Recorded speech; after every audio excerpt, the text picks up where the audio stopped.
Halo, selamat datang dan selamat malam. Kembali lagi saya Denny, narator di Rumah Horor Indonesia menyapa kalian.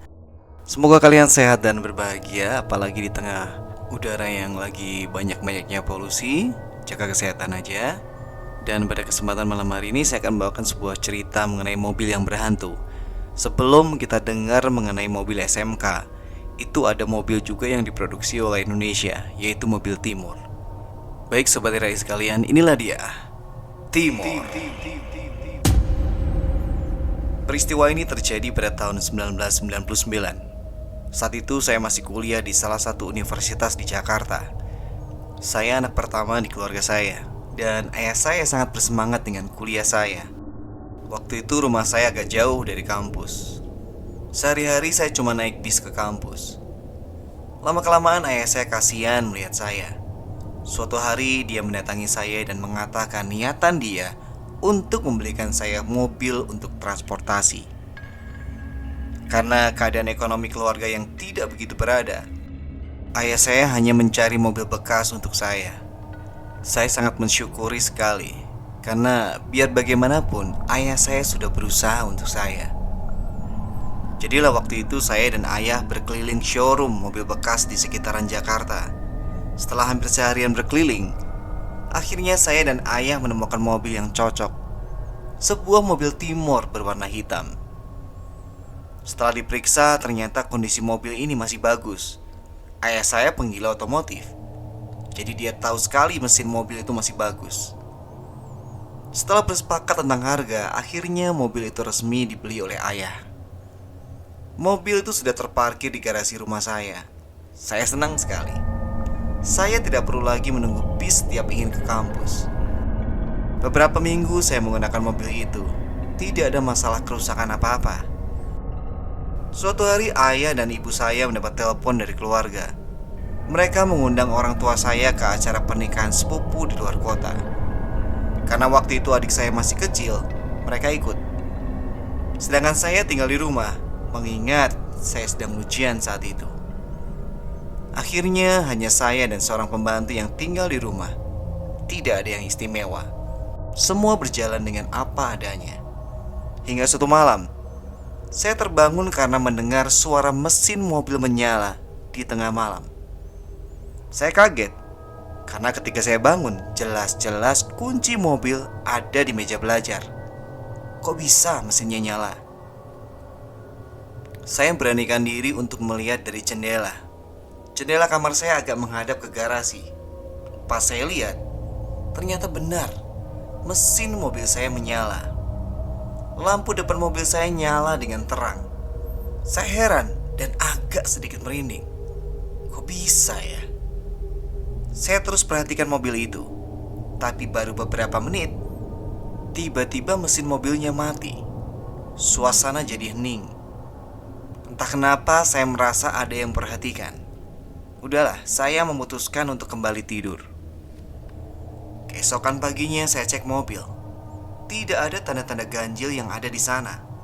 Hanya saja saya baru sadar ada bercak darah yang sudah kering di bawah dashboard mobil saya. Saya agak panik. Saya nggak tahu itu darah siapa dan dari mana itu berasal. Saya tetap mencoba positive thinking. Tapi semenjak itu, saya merasa nggak enak pas nyetir, terutama saat malam. Saya merasa seperti ada yang memperhatikan.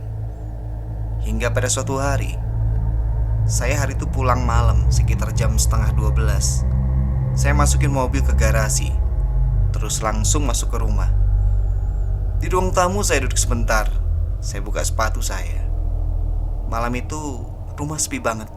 Sebagian lampu udah mati. Udara malamnya juga dingin banget.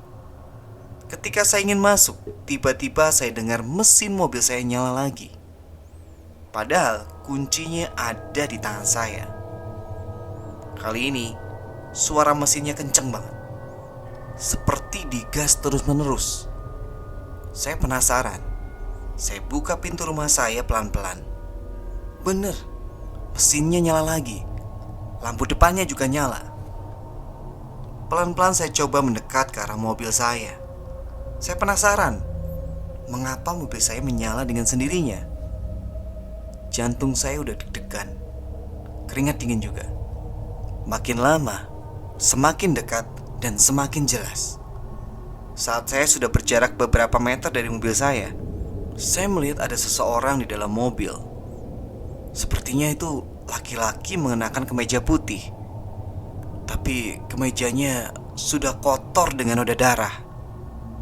Saya juga mencium bau anyir yang menyengat banget. Saya langsung berhenti jalan. Jantung saya berdegup makin kencang. Adrenalin teralir deras di dalam darah saya. Sekarang seluruh badan saya basah oleh keringat. Ketika saya amati dengan lebih jelas, ternyata kepala bagian belakang pria itu terluka. Dari lukanya mengalir darah yang cukup deras. Bahkan kulit kepalanya terkelupas hingga lapisan dalam kepalanya terlihat. Pria itu memegang setir dengan mantap dan kakinya menginjak pedal gas. Saya benar-benar gak bisa gerak. Saya mau lari, tapi badan saya kaku. Saya hanya bisa diem. Mau teriak pun gak sanggup. Tak lama kemudian pria di dalam mobil itu menengok ke arah saya. Ya Tuhan, wajahnya penuh darah. Bahkan darah juga mengalir dari matanya. Seketika saya merasa seperti kena serangan jantung. Tubuh saya lemas. Pria itu terus menatap saya dari dalam mobil, seperti sangat tidak suka dengan saya. Saya merasa harus pergi dari sana. Dan dengan sekuat tenaga, saya mencoba berjalan. Selangkah demi selangkah, saya berjalan pergi. Sedangkan mesin mobil saya masih meraung-raung. Saya langsung tutup pintu dengan keras saat berhasil masuk ke rumah. Saya langsung jatuh dan terduduk. Baju saya sudah basah. Begitupun dengan wajah saya. Semua basah dengan keringat dingin. Baru saja saya ingin menghela nafas, tiba-tiba saya dengar dengan jelas pintu saya diketuk. Saya kaget bukan main. Wajah saya sampai terasa panas karena kaget. Awalnya pintu diketuk pelan, tapi lama-kelamaan keras. Saya panik. Akhirnya saya cepat-cepat lari ke dalam rumah. Saya takut tidur di kamar saya karena letaknya dekat dengan garasi. Akhirnya saya tidur satu kamar dengan pembantu saya. Kebetulan dia agak berumur dan taat ibadahnya. Dia tahu kalau saya ketakutan. Dia menyuruh saya tenang. Saya tertidur saat dia sedang berzikir. Hingga saya terbangun besok paginya. Dan saya berniat untuk mencari tahu asal-usul mobil itu. Dari surat jual beli dan surat kendaraan, akhirnya saya tahu nama dan alamat si pemilik mobil Timor itu. Tanpa pikir panjang, saya datangi rumahnya menggunakan mobil itu. Ternyata pemilik mobil itu seorang wanita. Dia sempat kaget ketika saya datang. Tetapi setelah saya ceritakan apa yang terjadi, tiba-tiba wanita itu menangis seraya melihat mobil itu. Dia menceritakan bahwa mobil itu milik tunangannya yang diberikan untuknya. Tapi sayang, tunangannya meninggal karena kecelakaan. Malam itu mereka sedang bertengkar. Karena bertengkar hebat, sang tunangan tak lagi memperhatikan jalan, hingga mobil mereka menabrak truk yang membawa bahan bangunan dan besi-besi panjang. Kaca mobil mereka pecah saat besi itu menancap hingga ke dalam. Besi-besi itu juga mengenai kepala tunangannya, hingga ia meninggal di tempat. Karena sudah tidak tahan dengan kenangan buruk di mobil itu, si wanita menjualnya ketika mobil itu sudah selesai diperbaiki. Saya kaget bahkan sempat kesal saat mengetahuinya. Saya pun akhirnya pamit pulang. Sebelum pulang, wanita itu sempat minta maaf. Tetapi saya tetap kesal. Saya sempat berpikir untuk menjual lagi mobil itu. Tapi kemudian saya berpikir perasaan ayah saya. Akhirnya saya memutuskan untuk berdamai dengan penunggu mobil itu. Saya sampai rumah malam hari. Sebelum saya masuk, saya sengaja tidak mematikan mesin mobil. Saya tetap berada di dalam mobil. Dengan suara yang agak kaku saya berbicara. Saya tahu Anda mendiami mobil ini. Saya juga tahu apa yang Anda alami.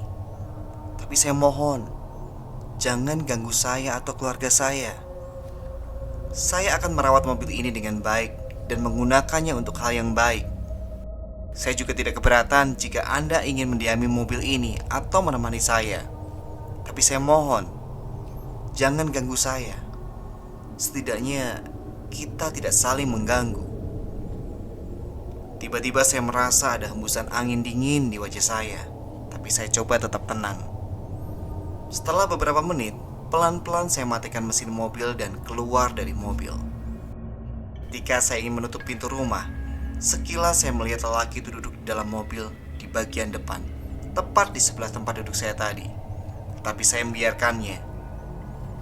Semenjak saat itu, mobil saya tidak lagi menyala saat tengah malam.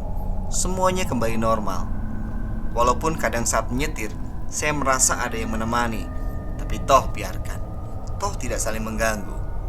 Sayangnya mobil Timor itu saya jual pada tahun 2003. Bukan karena saya takut, tapi karena saat itu saya sudah punya penghasilan cukup untuk mengganti mobil saya dengan yang baru.